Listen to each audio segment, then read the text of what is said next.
After holding a meeting with Tanzanian President Jakaya Kikwete over the weekend, how are you doing? I'm very good, my guy. Deputy Prime Minister and the National Alliance Party presidential aspirant Uhuru Kenyatta held talks with yet another leader from the East Africa region. Kenyatta held an early morning meeting with South Sudan Vice President Riak Machar in Nairobi.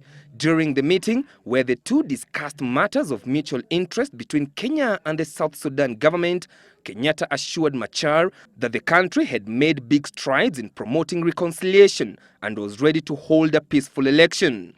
With this new constitution now in place, which we have all worked together, to achieve, with the reforms that have taken place in the Electoral Commission, the reforms that have taken place in the judiciary, all the issues that resulted in people feeling they didn't have confidence in institutions.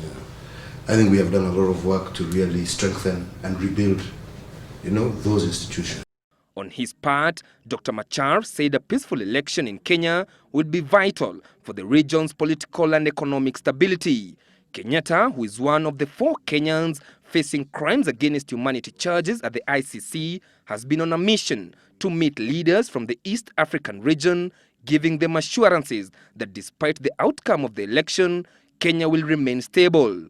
Kenyatta, who takes his TNA campaigns to Kwale this Thursday, is set to meet Ugandan President Yoweri Museveni and his Rwandan counterpart, Paul Kagame. Meanwhile, Vice President Kalonzo Musyoka concluded his 3-day tour of Israel, where he held meetings with Israel President Shimon Peres before holding another meeting with the leadership of the Palestinian Authority under President Mahmoud Abbas. Musyoka urged the two leaders to engage directly in order to find a lasting solution to the long-standing Middle East conflict. Musyoka also assured the leaders that as Kenya heads to the March 4th, 2013 election, Kenyans were determined to ensure a peaceful electoral process, having learned from their past mistakes.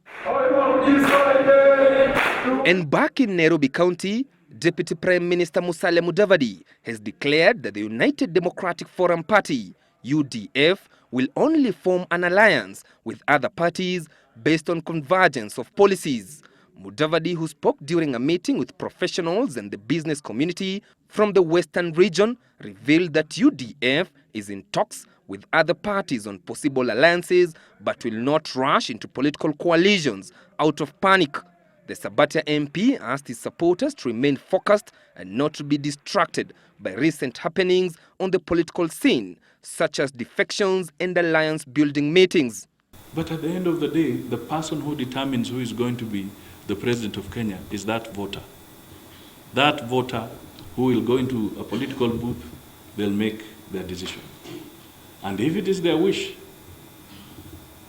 that Honorable Musalia Mudavadi should be the president of Kenya, no matter what you brand me, they will vote that way.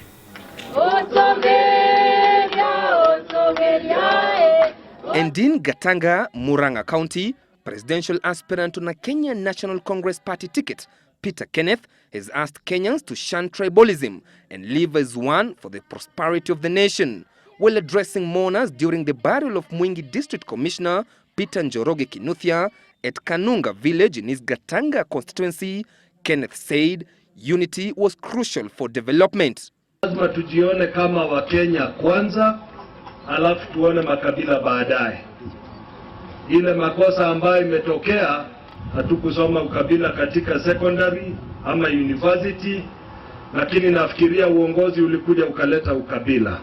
The burial, which was attended by top provincial administration officials, also revived the debate on the fate of chiefs and a devolved system of government, with some of those in attendance rooting for the retention of chiefs, arguing that their role at the grassroots level was crucial.